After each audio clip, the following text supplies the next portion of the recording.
Bonjour, bienvenue aux entrevues Inspirer l'équilibre. Aujourd'hui, je reçois Liliane Carvalho de Trésor de Fête. Bonjour Liliane. Bonjour. Ça va bien? Ça va bien, merci. Toi? Oui, tout à fait, ça va vraiment très bien. Alors Liliane, j'aimerais ça que tu te présentes aux gens qui nous écoutent et que tu nous présentes aussi ton entreprise Trésor de Fête. Oui, donc moi, Liliane Carvalho, je viens du Brésil. Ça fait 13 ans que j'habite à Sherbrooke et j'ai travaillé comme chimiste avant et en 2015, j'ai fait un changement de carrière. Donc, je suis revenue dans mes passions du passé, que c'était l'organisation d'événements. Et j'ai lancé Trésor de Fête. Donc, Trésor de Fête, c'est ma petite entreprise. J'offre des décorations thématiques pour différents événements, principalement les anniversaires. Mon petit dada, c'est les fêtes d'enfants. Et en 2018, je commençais à organiser quelques autres événements un peu plus grands. Et en 2018, j'ai décidé juste de enregistrer un autre nom. C'est Ventail événements et services pour d'autres événements qui, les noms Trésor de Fête, ça n'allait pas dans le même sens. Donc, je travaille avec les deux noms, mais c'est tout moi. Excellent. Donc, c'est Trésor de Fête et Éventail événements. C'est ça. Et puis, tu disais que tu es revenu à ta passion d'avant de faire des événements. Donc, avant d'être chimiste, tu avais cette passion-là, tu avais ce passe-temps-là de créer des événements. Oui, en fait, au Brésil, pendant toutes mes années d'études, j'ai fait jusqu'à maîtrise et doctorat en chimie. Donc, pendant toutes ces années-là d'études, les soirs et fins de semaine, c'est ça que je faisais, c'était des décorations de fêtes d'enfants. Au Brésil, c'est un gros marché, les fêtes d'enfants. Il y en a un dans chaque coin de rue, comme les dépanneurs. Mais c'est un autre monde. Je faisais ça, j'allais livrer ça en camion avec mon père. C'était vraiment gros. Donc, je travaillais beaucoup le soir pour préparer les fêtes de la fin de semaine. Et j'organisais aussi toutes sortes d'événements à l'université, par exemple. Je faisais partie des comités organisateurs de plein d'activités. J'ai toujours aimé ça, rassembler les gens. Et puis c'est ça. Donc, plus tard, tu as créé Trésor de Fête. Qu'est-ce qui différencie Trésor de Fête des autres entreprises anniversaires?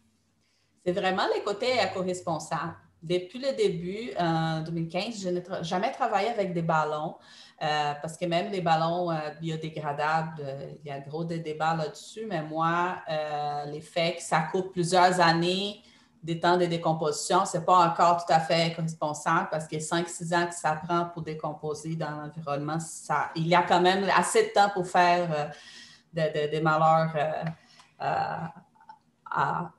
dans la nature. Là. Donc, non, je ne travaille pas avec des ballons.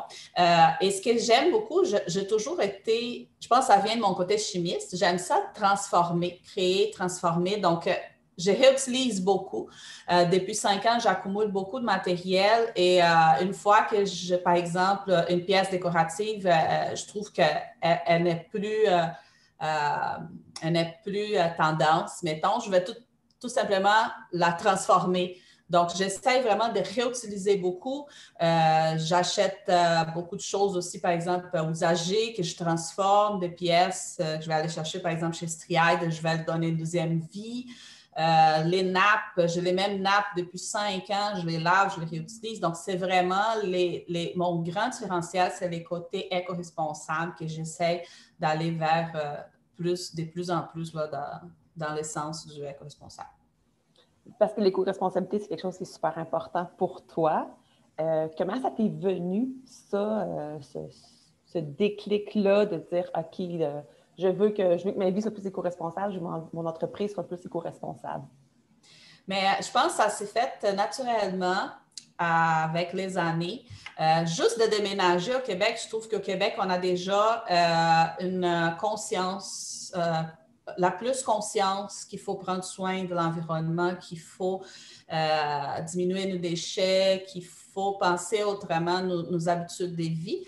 Je trouve que le Brésil a encore beaucoup, beaucoup de travail à faire. Donc, juste le fait de déménager ici, ça m'a déjà fait changer, voir les choses autrement, voir l'importance de ça. L'autre chose aussi qui m'a fait, je pense que ça, toutes les mamans vont être d'accord avec moi, c'est quand on a des enfants, on voit aussi, on change beaucoup la façon de voir les choses. On voit ce qui est plus important.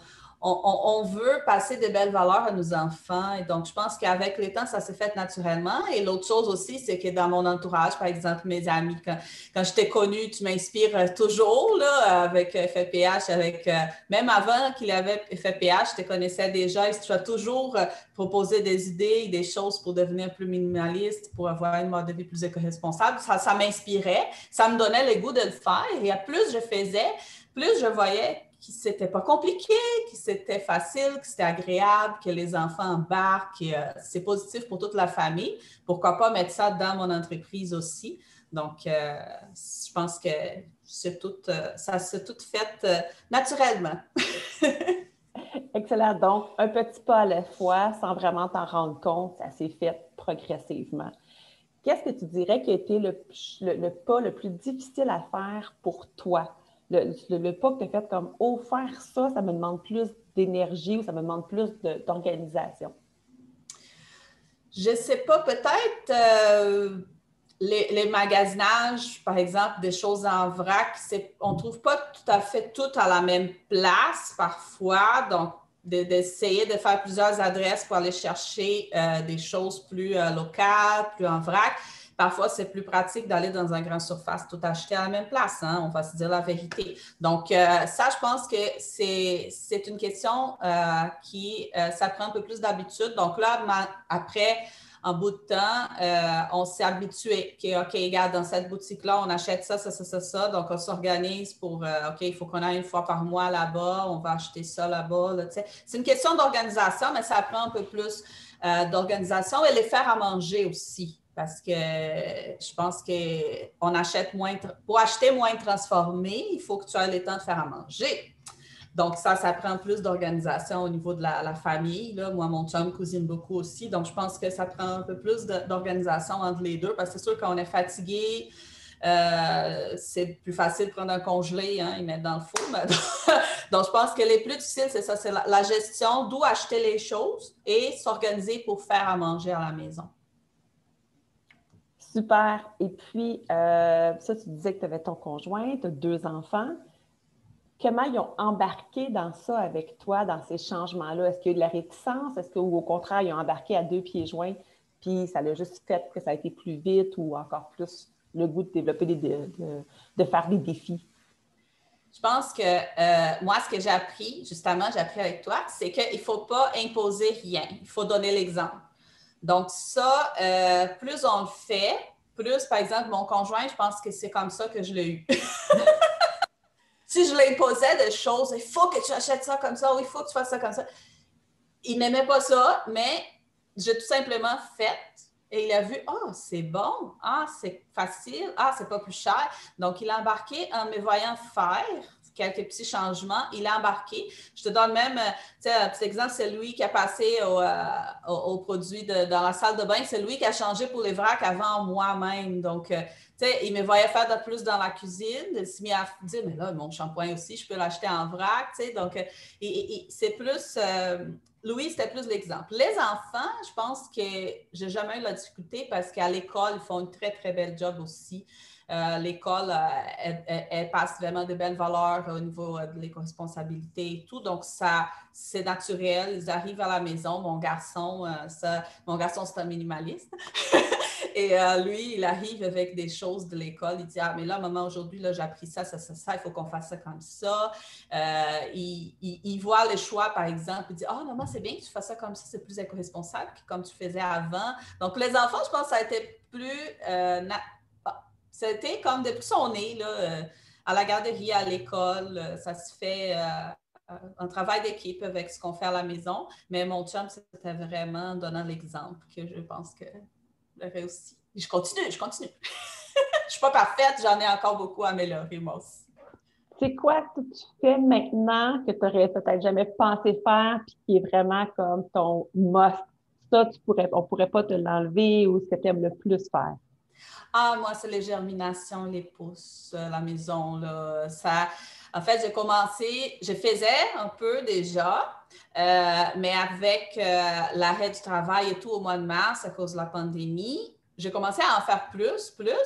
Et là, c'est rendu que je ne peux plus vivre sans ça. Et mon conjoint et mes enfants non plus. On met partout des pouces, partout, dans toutes les recettes. Et on aime vraiment ça, les enfants, ils adorent ça. Et moi, c'est pas juste l'effet du bien manger, de cultiver chez nous, mais c'est aussi une thérapie. Le matin, je vais faire couler mon café. Pendant que mon café coule, je vais prendre soin de mes pouces, je vais les rincer, je vais couper ce qui c'est déjà prêt. Donc, ça fait partie, c'est comme, ça fait du bien. Là. C'est une petite thérapie. Donc, je pense que ça, je ne peux plus m'en passer. Un moment de lenteur dans ta journée où est-ce que tu es obligé d'aller lentement, en fait. Parce qu'avec les Exactement. germinations, on ne peut pas rusher ça, il faut vraiment prendre soin. Donc, C'est ça. Vraiment, j'aime beaucoup ça. Et puis, on parlait tantôt de tes entreprises, de tes particularités. Tu as gagné au printemps en tout cas, je ne sais pas trop c'est quoi on fait, là, mais tu as été nommée personnalité équitable ou quelque chose comme ça. En fait, depuis quelques années, avec les événements que j'organise et tout, les organismes, je fais beaucoup de bénévolat aussi. J'ai commencé à encourager les mouvements équitables. Je demandais, par exemple, dans le premier salon qu'on avait fait, on a organisé le salon de la famille éco-responsable ensemble. On a fait une demande d'événement équitable. La deuxième année aussi, les gens qui m'engageaient pour organiser un événement, je proposais ça. Donc, mes fournisseurs, j'ai commencé à choisir vraiment des fournisseurs plus équitables et tout. Donc là, ça fait en sorte que j'étais nommée comme finaliste pour les prix personnalité Fairtrade. Et c'était en vote public. Donc là, j'ai gagné les prix et j'étais au mois de mars, là, début mars, j'étais à Calgary pour recevoir les prix. Donc, c'est pour mon engagement vers le commerce équitable. Donc, ça, c'est à travers tout le Canada, en fait. Oui, c'est un prix de Fairtrade Canada. OK, excellent. Donc, tu as été nommée personnalité équitable du Canada. Oui. Félicitations. Merci. Donc, si on fait affaire avec toi, tu vas suggérer fortement ou tu vas au moins aider les gens à avoir un événement équitable, donc éco-responsable et équitable. Oui, non seulement dans les événements où j'organise dans mon travail, mais quand je fais du bénévolat aussi, j'en ai fait du bénévolat dans quelques organismes communautaires, j'essaie toujours de proposer les choix plus éco-responsables, comme les fournisseurs, des petits exemples dans l'événementiel, on parle de vaisselle, de nappes, j'essaie d'aller dans la location de matériel réutilisable, si on n'a pas le choix, si c'est trop, on va dans les compostables, les cafés, les sucres, tous les produits qu'on peut équitables. Parce qu'en plus, comme je suis une migrante, je trouve que c'est comme naturel d'encourager les travailleurs du Sud là, à avoir des bonnes conditions de travail. Parce que moi, je sais que d'où je viens, il y en a des gens qui travaillent pour des petits montants qui ont vraiment des mauvaises conditions. Donc, si je peux faire un petit peu ici, si chacun en fait un petit peu, là, ça peut faire une grosse différence. Tu as parlé de la vaisselle, tu as parlé des nappes, de qu'est-ce qu'on peut faire aussi? Mettons là, que moi, je veux organiser un événement ou je veux organiser une fête d'enfants. Qu'est-ce que je peux faire pour, OK, éviter les choses à jeter, mais c'est quoi la chose que je pourrais faire qui fait que c'est facile? Prenons un exemple pour les fêtes d'enfants, qui fait que j'aurais une belle fête d'enfants organisée par moi-même puis qui serait éco-responsable. Moi, les trucs que je donne souvent dans les blogs que je collabore ou dans mon blog aussi, c'est que j'aime beaucoup utiliser ce que vous avez. Donc, si on parle, par exemple, pour les fêtes d'enfants, c'est super facile. Si on a un garçon, par exemple, qui tripe sur les dinosaures, c'est sûr qu'il va en avoir 2, 3 figurines de dinosaures dans sa chambre. Il va peut-être avoir une couverture dinosaure ou une doudou, une serviette de bain dinosaure, peu importe. Donc, prenez tout ce que vous avez chez vous. Donc, ça va coûter 0 $ et soyez créatifs. Donc, allez voir sur Internet, sur Pinterest, des idées. Un gâteau, les pièces que vous avez à la maison, des plantes, ça fonctionne dans toutes les thématiques des fêtes, ça donne de la vie là, au décor. Donc, installer tout ça et c'est une fête qui va coûter vraiment pas cher. Les gâteaux, on peut acheter nos ingrédients en vrac, on peut le faire nous-mêmes. Donc, on est capable de faire quelque chose qui va coûter rien, qui va être original. En plus, ça va être unique parce que c'est vraiment les morceaux qui, l'enfant, il va se reconnaître dans le décor. Donc, ça, c'est vraiment une façon d'aller vers l'éco-responsable et l'économique aussi. Donc, c'est utiliser ce qu'on a pour décorer. Oui, souvent, on pense que être plus éco-responsable, c'est plus cher, mais en fait, pas toujours et vraiment pas nécessairement, là. Oui, exactement. On pourrait bien penser, ah, mais là, faire une fête dinosaure, aller acheter ça, ça va coûter cher. Mais non, si tu regardes dans la chambre, tu as tout ce qu'il faut parfois. Donc, ou si on n'en a pas, on peut en prêter. On peut utiliser des nappes de Noël, on peut utiliser des draps si on veut aller chercher des couleurs plus fortes, on peut utiliser des rideaux. Il faut juste être créatif.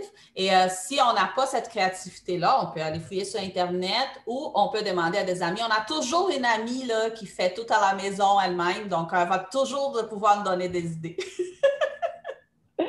Et puis, en arrière de toi, je vois ta boîte thématique.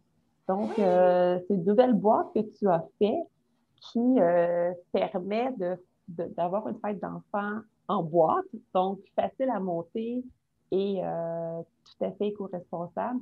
Et avec la COVID, qui permet justement d'organiser la fête d'enfants tout en respectant les boîtes, les mesures sanitaires.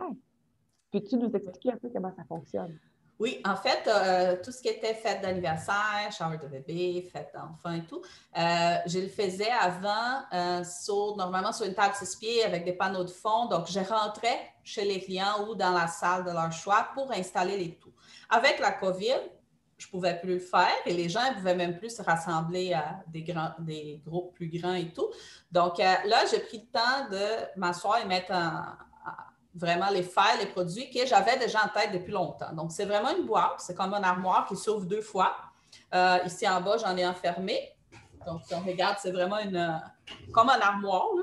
On ouvre la porte 2 fois. Toute la décoration est là-dedans. Donc, ça s'installe en 1 minute. Avant, ça me prenait un minimum 20-30 minutes pour installer un décor. Donc là, maintenant, je livre la boîte chez les clients avec mon masque, je pars, donc zéro contact. Tout est désinfecté avec des produits éco-responsables aussi. Donc, tout les mesures sanitaires sont prises.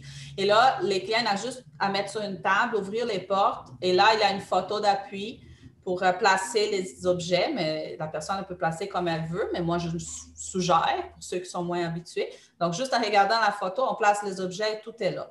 Je peux même mettre les gâteaux, je peux mettre des bonbons, je peux mettre des activités créatives aussi.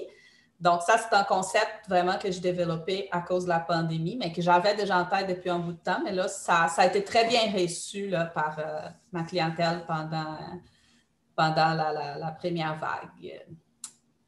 Fait que c'est ça, la pandémie a accéléré la création de la boîte qui est faite localement, si je ne me trompe pas, et puis toujours en allant dans tes valeurs éco-responsables. Oui, en fait, c'est ça. La boîte, elle a été, je la conçue sur l'ordinateur et tout. Elle a été fabriquée par une petite entreprise là, québécoise. C'est un couple qui travaille dans ces domaines. Ils sont vraiment très, très, très bons ce qu'ils font. Donc là, ils ont développé la boîte. J'en ai plusieurs, mais là, ce que j'ai fait, c'est que j'utilise les mêmes boîtes. Je change le décor dedans pour pouvoir changer de thème. Et les pièces, c'est ça justement. J'utilise les pièces que j'utilisais déjà dans d'autres décors avant. Je réutilise, je l'adapte pour la grandeur du coffre et tout.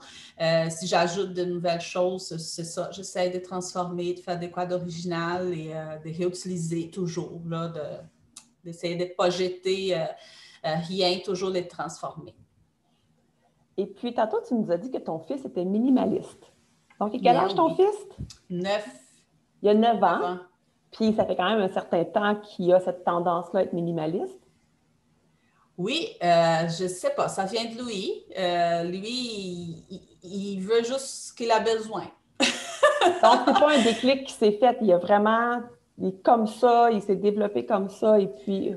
Oui, et en fait, avant, il avait la même chambre que sa sœur. Ça faisait beaucoup de chicanes parce que sa sœur, elle est pas mal moins organisée, disons. Et lui, il a toujours été très organisé. Et lui, il ne voyait pas la nécessité, par exemple, d'avoir autant de jouets.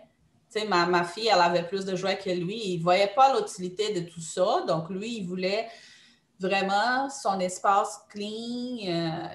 Il ne veut pas plus que ce qu'il a besoin, tout simplement. Et là, maintenant, ils sont dans des chambres séparées. Là, c'est clair, mais ce que je trouve le fun maintenant, c'est qu'elle s'inspire de lui. Parce que là, maintenant que les chambres sont séparées, elle voit que lui, il fait son lit, qu'il a beaucoup moins de stock sur son bureau, qu'il a beaucoup moins de choses dans sa bibliothèque et elle veut aller dans le même sens. Donc, comme je disais avant, là, que moi, en faisant, j'ai réussi à donner l'exemple à mon chum. Je pense que mon garçon est en train de faire la même chose avec ma fille. C'est beau à voir. Ah, ben oui, donc elle le prend comme modèle et puis elle est en train de changer ses comportements. Elle était plus matérialiste. Puis là, elle est en train d'aller plus vers le minimalisme, simplement en le regardant aller. Oui, vraiment. Des petits exemples comme faire du ménage dans ses crayons. Elle a dit, ah, mais je n'ai pas besoin de 3 crayons roses. Tu sais, des petites choses, mais je pense que justement, c'est comme on disait au début, c'est un petit peu à la fois. Donc, s'il commence avec ça, elle a 6 ans. Donc, si elle commence à penser comme ça, là, je pense qu'elle a juste à aller vers les positifs, là. C'est un excellent départ, en fait, là, C'est de ça. voir ça comme ça. Et puis, comment ça se passe pour ton fils, mettons, les Noëls, des choses comme ça? Est-ce que ça se reflète même dans sa demande de cadeaux ou à ce niveau-là, vous ne voyez pas tant la différence sur le Ah, fait? ah oui, ça se reflète. Je te donne un exemple concret. L'année dernière, il a passé 1 an pour économiser l'argent parce qu'il voulait s'acheter une Switch. Il voulait s'acheter une console vidéo. Donc, pour ses fêtes, il a dit, je ne veux pas de cadeau, je veux un petit peu de sous pour mettre dans ma boîte. Et il a vraiment fait ça pendant 1 an. Il a réussi à ramasser tout son argent. C'est sûr que mamie n'est pas capable de donner juste l'argent, elle donnait un cadeau aussi. Mais papa et maman, on a donné juste l'argent. Donc, il va vraiment économiser pendant 1 an.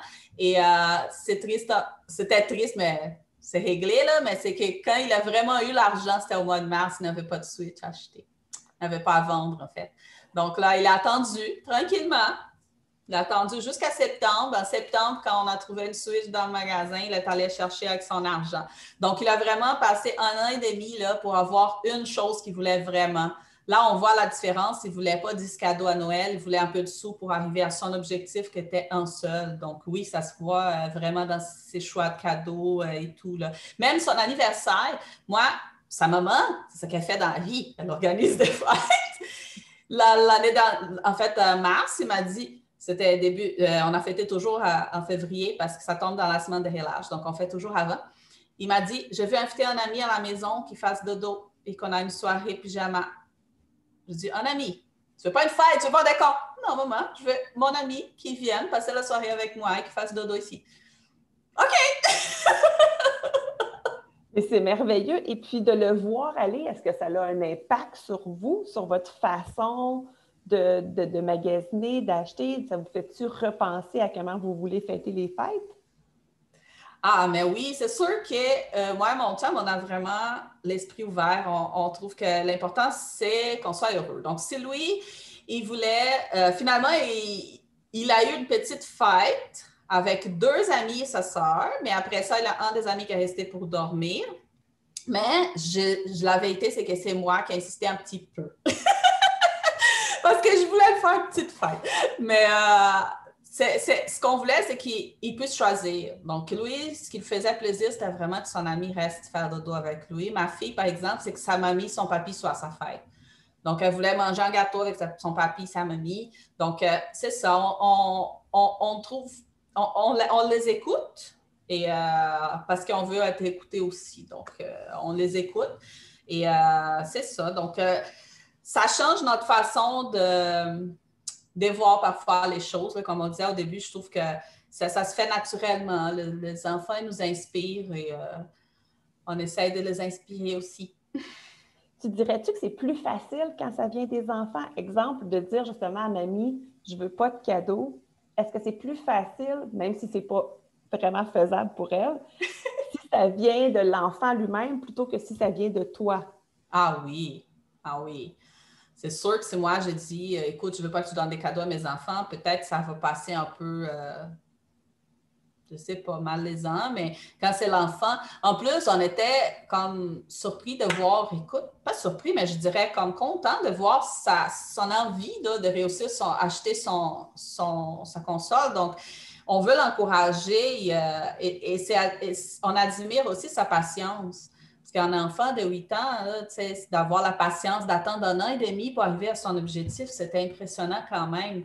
Donc, sa mamie, quand elle voit ça aussi, ça le fait « Oh oui, OK, si ça tu veux, ça, je vais te donner parce que je suis contente de voir que ça va te faire, ça va te laisser heureux. » là. Donc, non, c'est sûr que les enfants... et aussi, même chose à la maison, par exemple, quand on dit que c'est des petites habitudes qu'il amène, par exemple, qu'il a entendu parler à l'école et qui nous propose de le faire, c'est sûr qu'on va l'écouter, on va le faire, c'est positif pour tout le monde. Donc, ouais, on aime ça entendre les enfants. Là. Ils disent la vérité sort de la bouche des enfants. Hein?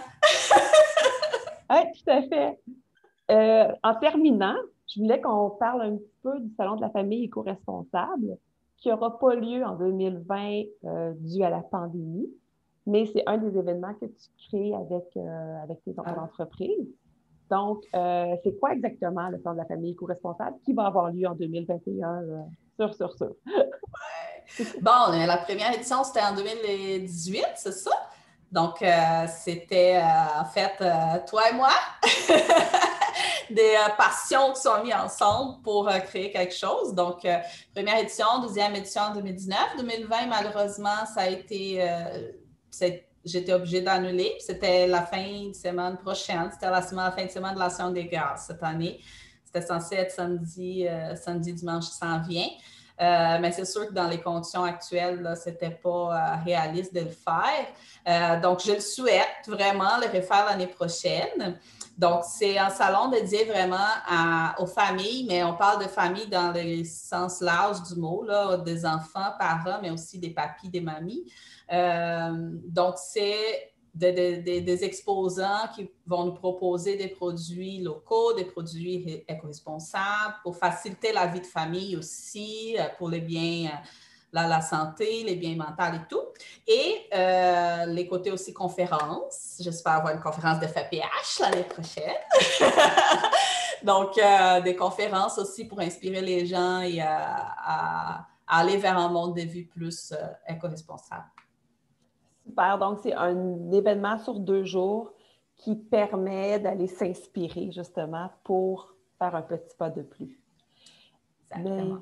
Merci beaucoup, Liliane, de Trésor de fête et Éventail événements. Ce fut un plaisir et puis bonne continuité dans tout ce que tu fais. Merci beaucoup. Merci beaucoup pour l'invitation. C'était très agréable. Merci. À bientôt. À bientôt.